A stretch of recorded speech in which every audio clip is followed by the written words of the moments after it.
My wife betrayed me with my best friend, and I took my quiet revenge. I lost my wife twice in one night.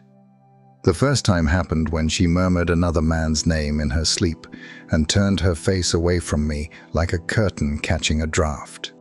The second time was 20 minutes later, when I found a silver flash drive taped under the salt tin in our pantry and saw what was on it.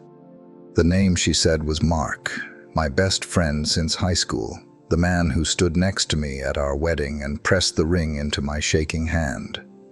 If you've ever had a moment like that, where the floor drops out and you swear you can hear the echo, do me a favor before we go any further. Tap like, hit subscribe, and tell me in the comments if you've lived through something similar. Stories like this are heavier than they look. It helps to have company when you carry them. I'm going to tell mine as straight as I can, and maybe it will help you make sense of yours.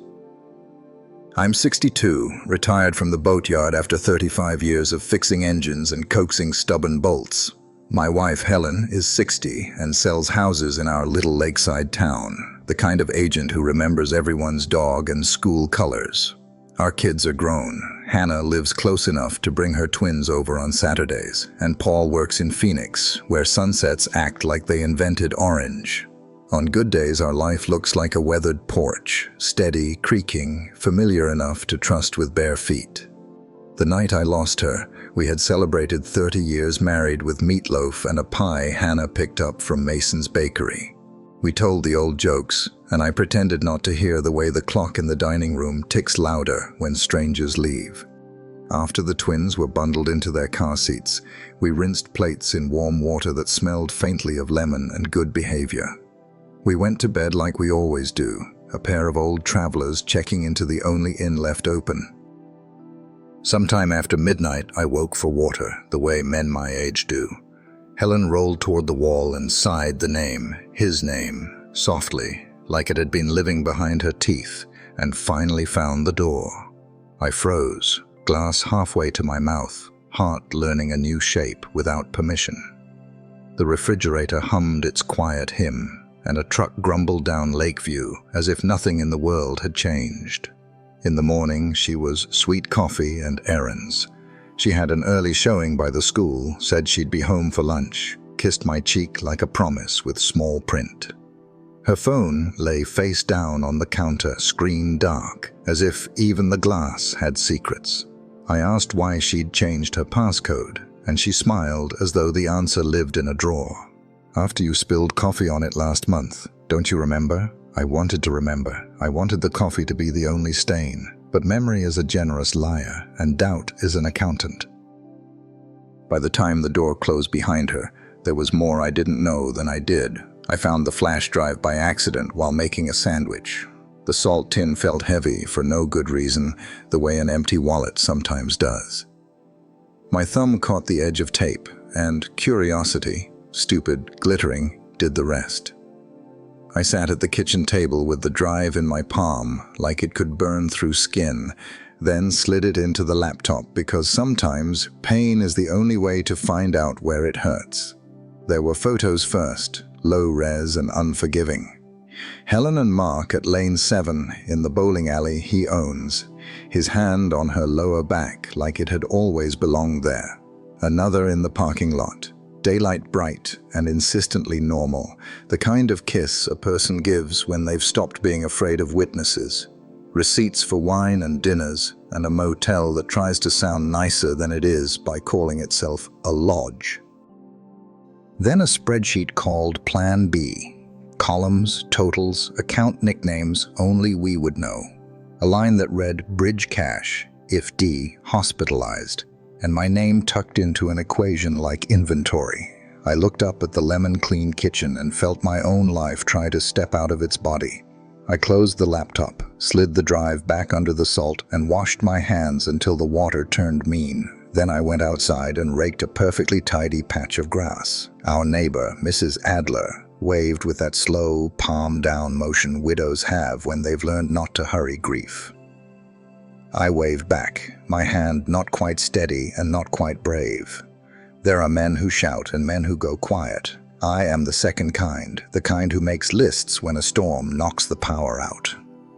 For 3 days, I watched the house as if it belonged to a stranger I was hired to help. Helen moved through rooms like a song I almost remembered, keys jingling, lipstick applied in the entry mirror, a coat shrugged on without guilt. When she laughed at a text, she tilted the screen away without looking like she was hiding it. When she kissed me, it was exact, like measuring flour. I told myself she might be planning a surprise for our anniversary. I told myself people say strange names in dreams. I told myself the truth slowly, because the fast kind can stop a heart. On the 4th morning, I went to the diner where old men go to practice being useful in public. Frank sat in his usual booth wearing a jacket that pretended not to be lonely.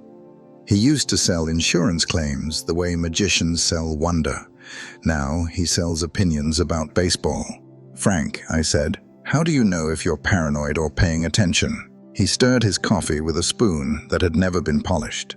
"Paranoia begs for proof," he said.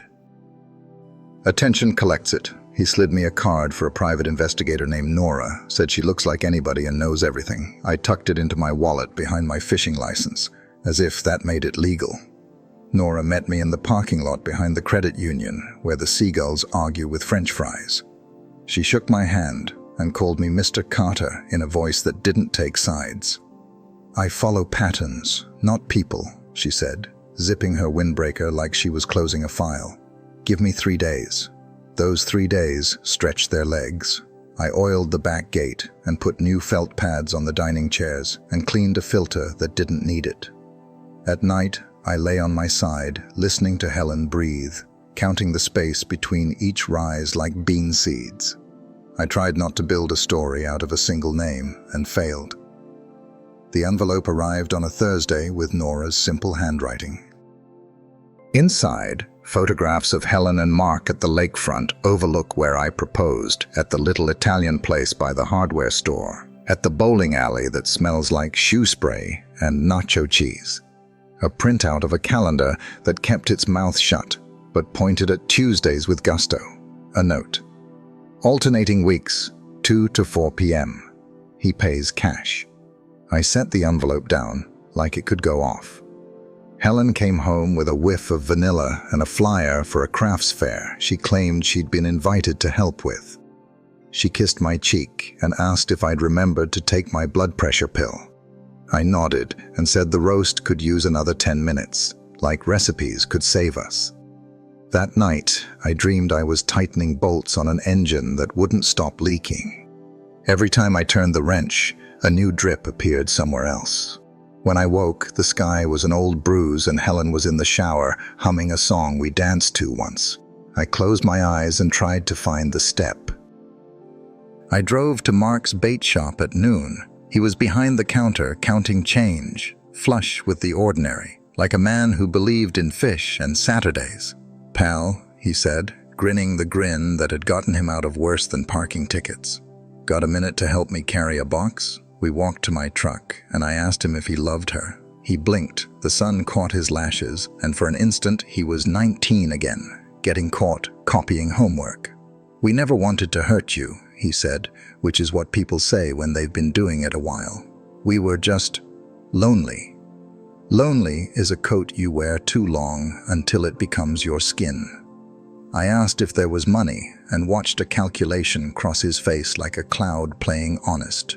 He admitted to fronting cash, taking loans, signing notes with interest that looked like a dare. It was to protect her, he said, and the word protect sounded like a lock they'd picked together. "I'm not dying," I told him. "Not today." He nodded, like that had been an option he'd written in the margins. "I'm sorry, Dave," he said, and I almost believed him because it's hard to lie with a stare that won't hold still. I didn't hit him. There was a time in my life when I would have, back when a punch seemed like punctuation. But age teaches you that bruises fade faster than paperwork. I drove home slowly so my anger couldn't pass me. That evening, Helen and I sat at the kitchen table where our kids learned fractions and how to hide vegetables in napkins. "I know," I said, and she folded her hands like a woman caught praying for the wrong thing. She didn't deny it, didn't ask what I knew or how. She just said, soft as a bruise, "I'm sorry." It came out of her with no theatrics, like a tire losing air. She told me it started after Linda left Mark, and after I started taking weekend shifts for overtime. We didn't need as much as I needed to feel necessary. "You'd come home smelling like gasoline in winter," she said. "I don't blame you. I blame the way we stopped talking and kept thinking we were." She looked at the salt tin, and I looked at the hands that had braided our daughter's hair and signed mortgage papers and held me when my mother died. I asked about the spreadsheet. She nodded, wiped under one eye, like she might have put on mascara for this confession. "I was scared," she said, "of losing you to work, to your heart, to time. I made a plan because plans feel like control." And then Tuesday kept showing up. She didn't say she loved him. She didn't say she didn't. I put on my coat and walked. Past Mrs. Adler's porch and its stubborn wind chime. Past the church with the sign that always says more than it means. Past the bowling alley whose roofline I suddenly hated. The lake was the color of a secret. I sat on a bench and tried to breathe like a man who still deserved to. When I came home, Helen had set a plate for me with food that had cooled without becoming cruel. "I'll sleep in the guest room," she said, but I shook my head. "We'll sleep where we sleep," I told her, because sometimes giving up the bed is the first surrender. We lay back to back like parentheses around a sentence that needed editing. The next morning, I called Nora and asked for anything else she had. "Just one thing," she said. "He's leveraged the alley with a private note. Ugly terms. If the wrong domino falls, he's done." I thanked her and felt my anger get complicated in my hands. Betrayal is easier to hold than pity. Pity slips. I went to see Pastor Jim, who has been married longer than most mortgages and looks like a man who can fix a sink without getting wet. I didn't confess. I asked him what justice looked like when it wasn't a performance. "Justice without spectacle is a repair you make under the sink when the guests have gone home," he said, and patted my shoulder like a wrench. At the pharmacy, I picked up my pills and bought a blood pressure cuff I promised the cashier I'd actually use. At home, I made 2 lists, things I could control and things I couldn't. I put Helen's choices in the second column and my own dignity in the first. Then I did the dishes because the kitchen didn't deserve to pay for our sins. The days turned into a kind of choreography. Helen left for showings and returned with stories about couples who fought over paint colors and made up over interest rates. I took longer walks, learned which dogs appreciated greetings and which believed in boundaries. When she texted, I didn't ask who it was. When she laughed, I let the sound pass through me like weather. We went to dinner at Hannah's on Friday. I fixed the loose hinge on her pantry door because being useful is my religion. The twins climbed me like a hill and asked if I'd build them a spaceship out of boxes when we got home. Helen told a funny story about a client who cried when she opened the closet and found a painted giraffe. For an hour, the 4 of us looked like a family in a picture frame. That night, I lay awake and watched the ceiling learn the moon by heart. I tried to picture my life without Helen living inside it and couldn't. Then I tried to picture my life with this version of Helen, and I could, but there were pieces I had to swallow first. Grief, it turns out, is not just for funerals. Sunday morning, I invited Mark over with the kind of casual that fools no one. "Swing by for coffee," I texted. "Been too long." He showed up wearing guilt like a freshly laundered shirt. I poured him the same blend I always do and handed him the mug that says, "World's okayest bowler." "I'm not going to the cops," I said, and watched his shoulders collapse into relief he didn't deserve. "I'm not going to tell the town or stand up during Sunday service and recite your sins." He nodded and started to say thank you, and I cut him off with my palm. "But you're going to unwind every stupid loan you took. If you can't, I will. Then you'll pay me back every month until the moon gets bored." He swallowed, the Adam's apple working like a man learning a new instrument. "You'd do that?" "I'm not saving you," I said. I'm saving me from hating you forever." He set the mug down carefully, like it had become a bomb. When he left, Helen came in from the porch where she'd been pretending plants require supervision. "Did you?" she asked, and couldn't finish the sentence. "I told him what comes next," I said.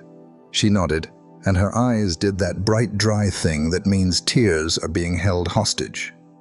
We started counseling on a Wednesday at 10 because 10 is a time that believes in trying. Our therapist wore bright scarves and the kind of glasses that make you trust verbs again. She asked us to tell our beginning instead of our end, so we did. We remembered the picnic where the ants liked me better than the sandwiches, and the night I fixed Helen's sputtering car with a paperclip and a promise. There were sessions where we spoke like people who had been taught to. There were sessions where one word could have started a war if we'd let it. I learned to say, "I felt," instead of "you did." And she learned to listen without building a counter-argument while I breathed. We were not good at it. We were better than we had been. I saw my cardiologist and let him scold me like a man paying for stubbornness. He added a tiny blue pill to my mornings and told me to walk as if I were learning a new neighborhood. I stopped eating ice cream after 10 out of respect for my heart and not because of virtue. I bought better shoes and pretended they made me faster. Mark's first payment arrived in a plain envelope with his name written carefully to prove something I can't name. I logged it like any other transaction. I did not throw the check away or set it on fire. I folded it into our new life and kept breathing. Weeks passed. We found the places in the house that had been waiting for us to notice them. The back step that wobbled, the screen door that begged for a new spring, the drawer that stuck when the day had been unkind. I fixed things like a man apologizing in a language he could speak fluently. Helen made tea in the evenings and overcooked the green beans on purpose, because that is how I like them to surrender. Once, on a Tuesday, she came home early and sat across from me with her hands open on the table. "I cancelled," she said, and didn't need to explain what. We sat there for a long time, two people watching a fire burn down without deciding whether to add another log. When we finally moved, it was to do the dishes. Hannah called to ask if we could watch the twins Saturday morning. We said yes in stereo and laughed like we'd rehearsed it.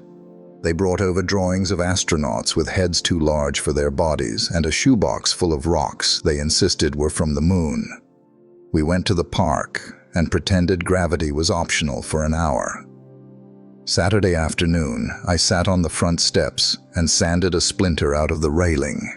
Mark drove by and didn't stop, which I counted as progress.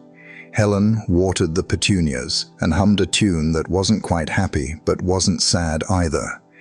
The sun softened around the edges like it had been given instructions. That night, I dreamed about the day I proposed, the way the lake held its breath and the ants invited themselves to our picnic. I woke with the taste of mustard and hope, an odd breakfast, but I took it. Helen was already up, making pancakes shaped like circles because circles are hard enough. She handed me a plate and said, "We should talk about the house." She meant our house, the one with memories pressed into the drywall like fingerprints you can't lift. "I changed my will," I said, and told her about the clause that let her live here as long as she wanted, but gave the deed to the kids when we were done needing roofs. She nodded like someone hearing a fair sentence. "We're not roommates," she said, "but we're not who we were." "We're not," I agreed. "We're apprentices again." She smiled the small, real smile, the one that hides in the back of a person until they're safe enough to use it. For the first time in months, I didn't feel like I was borrowing air. If you're still with me, you know this is not a fireworks story. It's screws and hinges and weather, the patient arrangement of ordinary days after a catastrophe you can't afford to make public. I don't know if we will make it, not the way people mean when they use that phrase. But I know I am still here, and so is she, and sometimes the most radical thing a person can do is stay. This is where the suspicion settles into something sharper, where choices become tools and not just feelings. In the next part of our story, a twist I never saw coming changes the color of everything, and the shape of my anger learns new edges. For now, I'll leave you on our porch at dusk with the lake catching the last light and the wind chime pretending it knows the tune. Tomorrow is Tuesday. Tuesday didn't sneak up on me this time. It walked in through the front door and sat at the table. Helen moved around the kitchen with deliberate quiet, the kind people use when noise would confess. She said she had an urgent showing near downtown and that she might be late, which was another way to say she had reasons.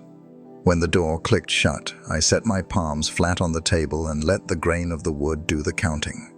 I had Nora's final note in my wallet, soft from handling. He's sick, pancreatic, advanced. I'd read those words enough times for them to stop being words and turn into something you carry like a stone. Mark was dying, and my anger was suddenly a tool I wasn't sure how to hold. That evening, Helen came home with hospital air clinging to her blouse. She didn't take off her coat, just lowered herself into a chair like gravity had doubled. "He won't make Christmas," she said, and folded the sentence in half in case it cut me on the way out. I poured her water and watched the sweating glass draw a wet circle on the table we had bought when Paul still chewed on chair legs. "I went," she added, like anyone needed that part explained. "He asked for me. He was scared. Fear is a language I speak, but not the way she meant." I nodded and said nothing, because sometimes the only mercy you can afford is silence. 2 days later, I walked into the oncology floor, where the linoleum knows more last words than the chaplain. Mark was propped up like a scarecrow that had traded fields for fluorescent light. He looked at me with hospice honesty and tried to smirk, but it got lost on the way to his mouth. "You came," he managed, and I sat without telling him I always come when things break. Up close, he was the sum of too many needles and not enough sleep. I asked how the bowling alley was doing, and he laughed once, which turned into a cough that bent him double. "Your nephew runs it. He's a good kid," I said, and rested my forearms on my knees. Then I said what I came to say. "I know about the loans." He flinched, like a man hearing his own name read from a list. "I was trying to keep her safe," he said, clinging to that verb like a raft. "She wasn't yours to keep anything," I answered, and the look he gave me was the sound of something honest cracking. "You gambled both your lives and called it protection." We let the machines talk for a while. Finally, he whispered, "Do what you have to do, Dave." I'm already paying. The worst part was that it didn't feel like theater.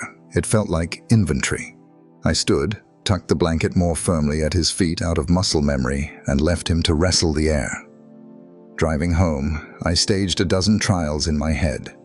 Me in front of the church on Sunday, naming names until the pews squeaked. Me at the alley, holding up the spreadsheet like a saint's relic. Me at the kitchen table, telling our kids the story we never wanted to write. Every version ended with my grandchildren looking at me like I'd set off fireworks in their living room. So I chose the kind of revenge that doesn't stain the carpet. I started with the house because roofs matter. My lawyer, a patient man who smells like paper, walked me through a trust that would pass the deed to Hannah and Paul no matter what feelings tried to move in. Helen would have residency for life, because I'm not the kind of man who shoves a woman into the street to prove a point.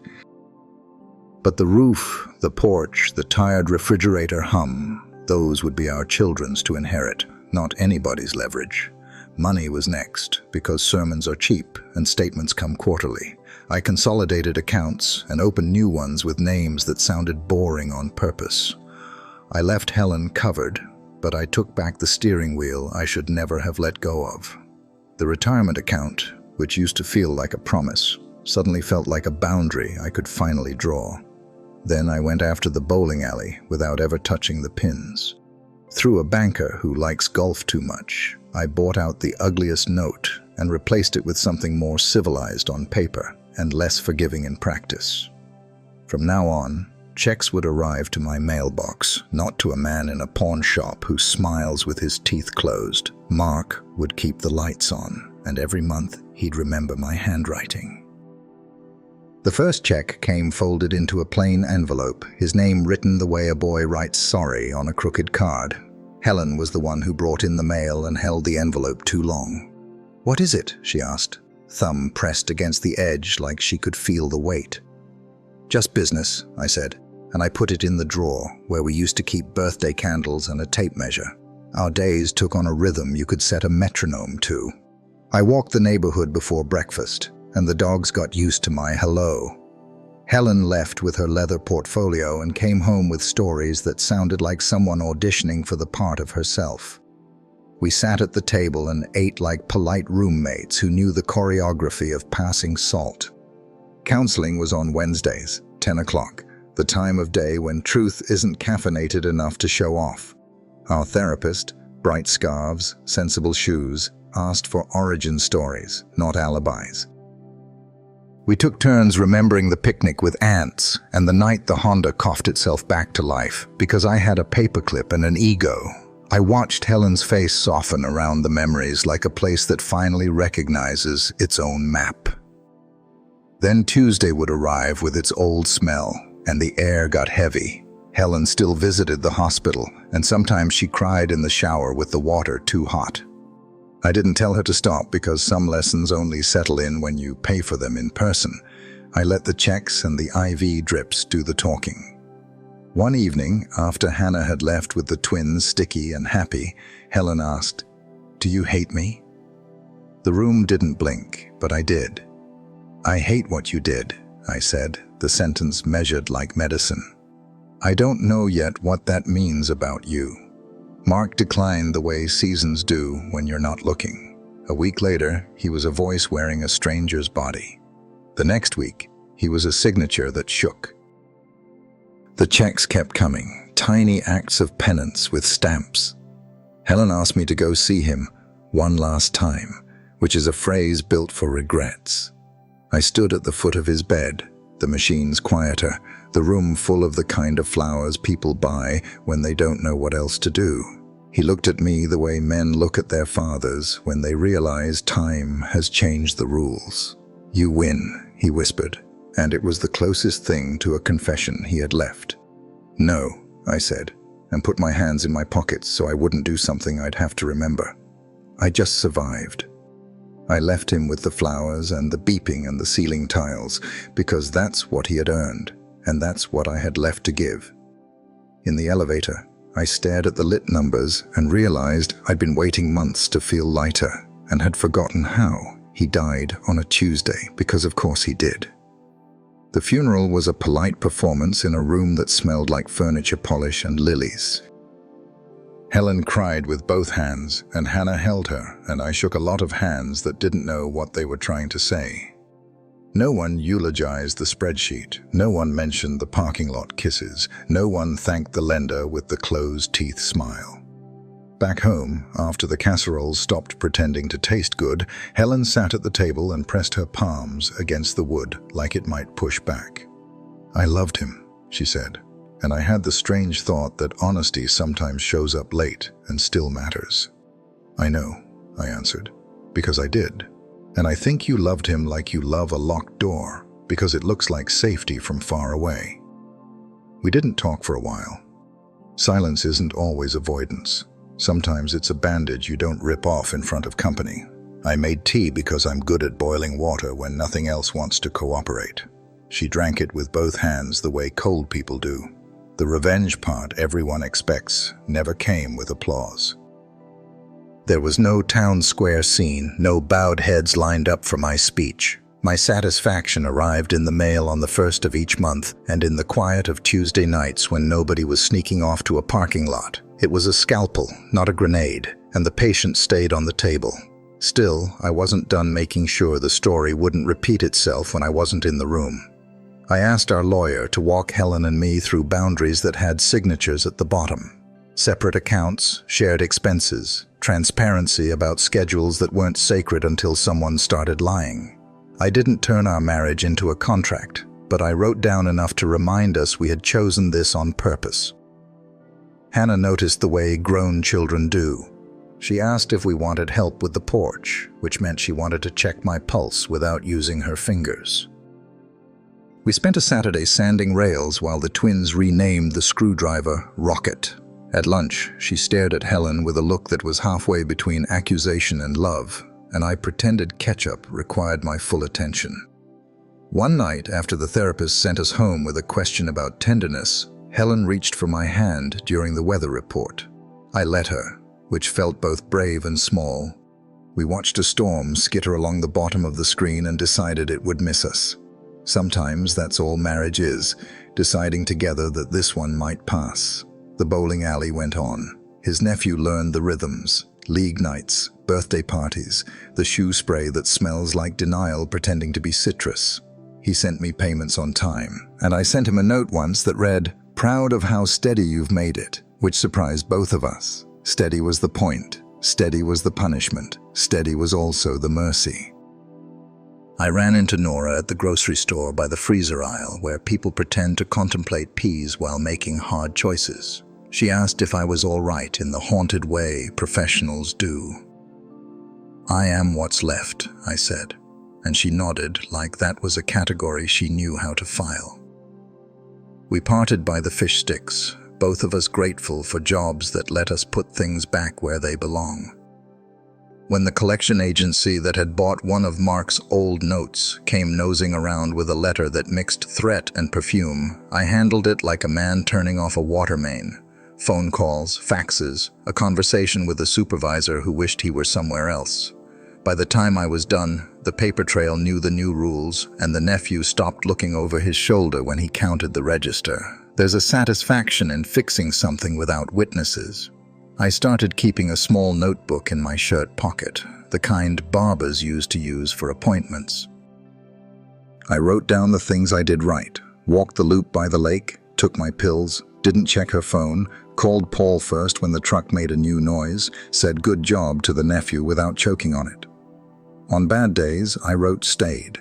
It didn't feel like surrender, it felt like employment. In counseling, we got assigned telling the truth without telling the past. "What do you want now?"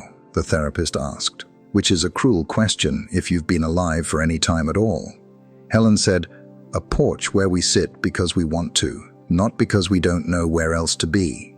I said, "A kitchen table that forgives our elbows." And the therapist smiled like she'd heard worse. Slowly, the house learned our new volume. We spoke softer, not because we were timid, but because a quiet room holds words more carefully. I apologized for things I could actually fix and left the rest outside with the recycling. Helen stopped pretending Tuesday was a normal word and started making soup on purpose. On the anniversary of his funeral, an envelope arrived with no return address. Inside was a lane reservation card with a note in the nephew's careful print. "Lane 7 is open any time you want it on the house." I stared at it long enough for the past to stop interrupting. Then I drove over and bowled a solitary game, and when the ball took a lazy hook and knocked down 8, I felt forgiven by physics if not by history. At night, sometimes, I still woke and listened for the old betrayals like a man listening to pipes he's already replaced. But the house didn't rattle the way it used to, and the furnace learned to start without drama.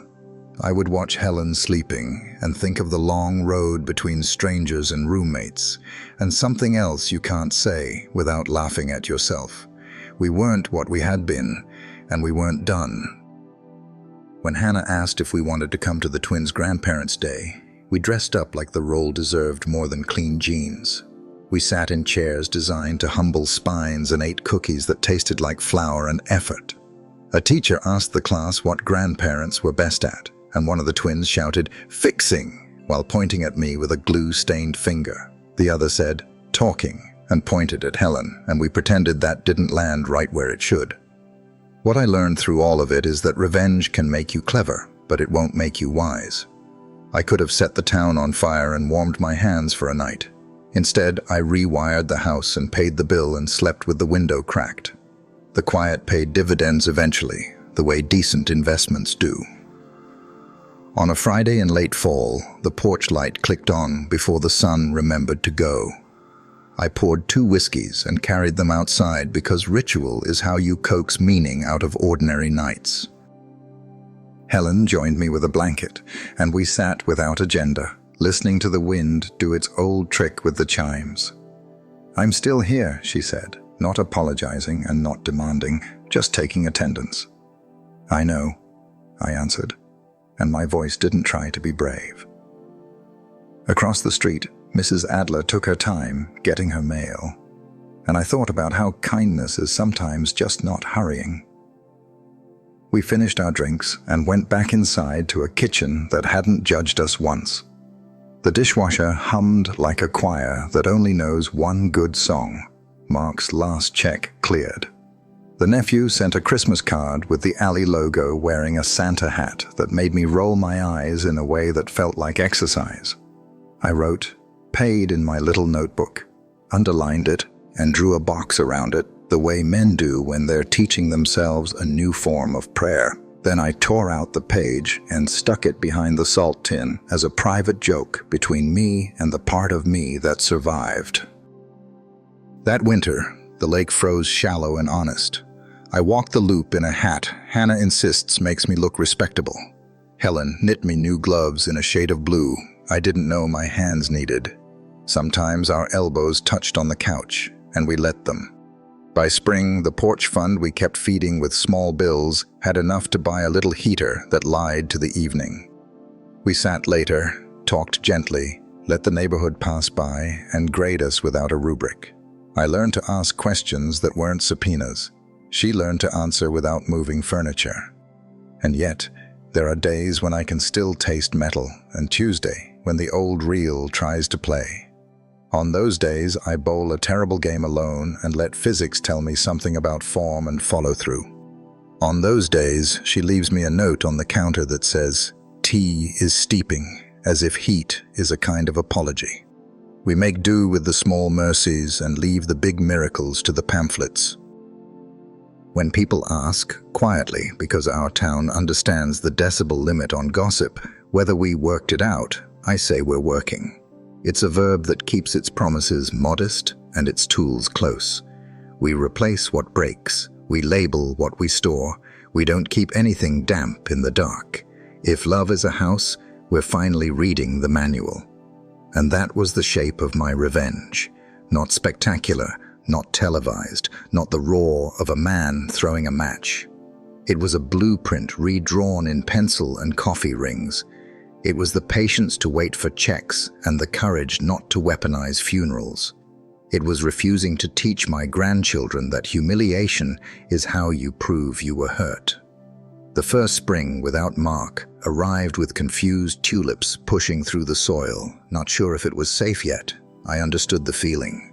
Helen and I moved around the house like tenants testing a new lease, careful not to slam doors, careful not to use words we couldn't put back.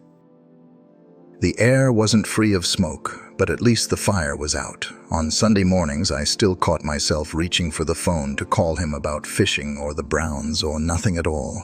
Then I'd remember he was gone, and I would pour coffee instead, the bitter kind that wakes you up without permission.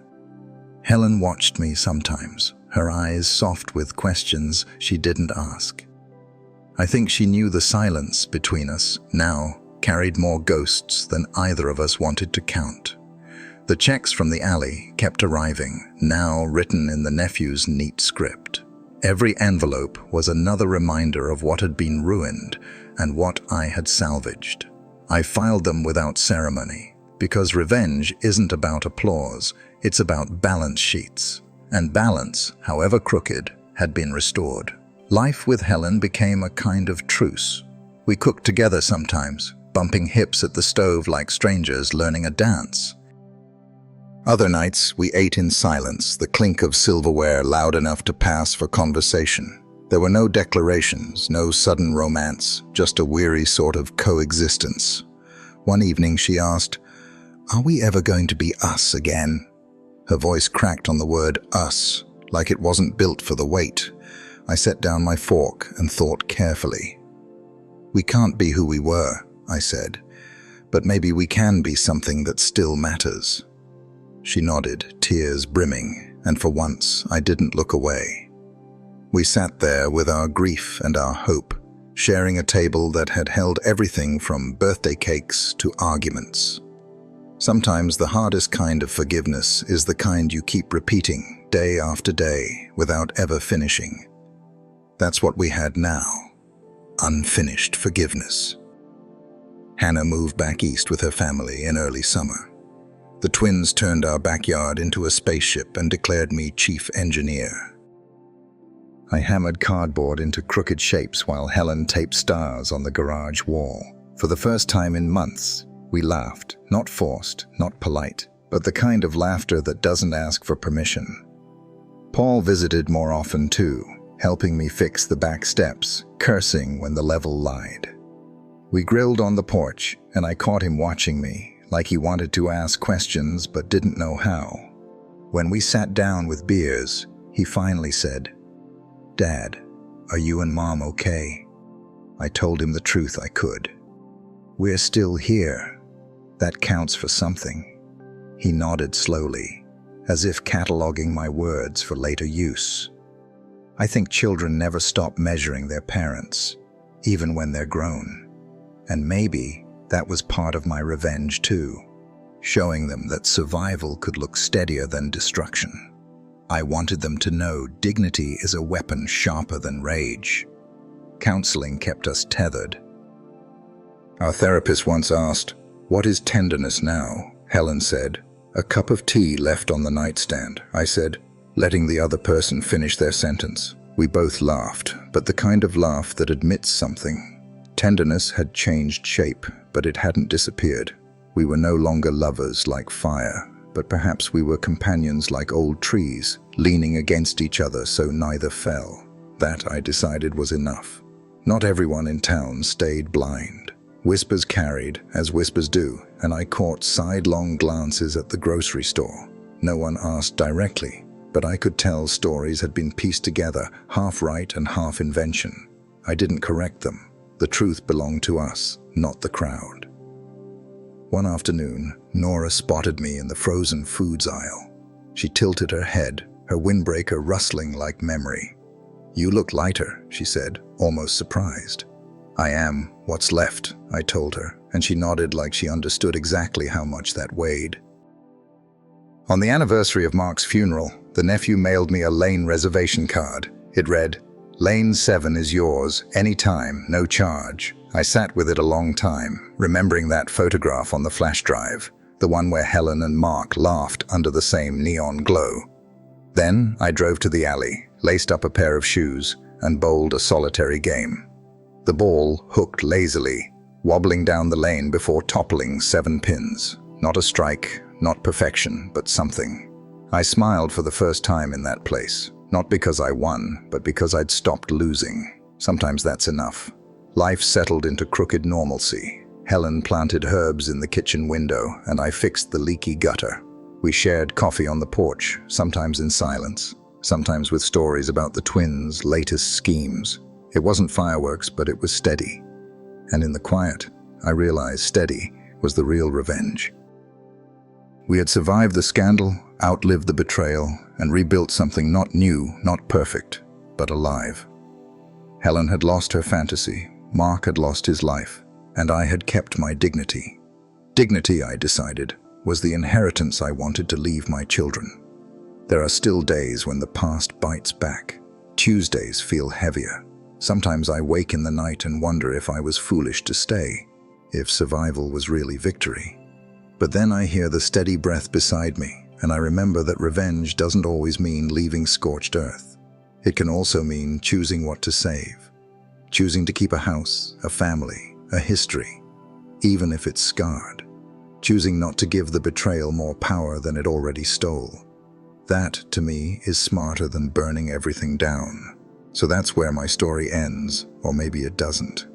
It ends with a house that still stands, with children who know I kept my promise to protect them, and with a marriage that is cracked but not broken.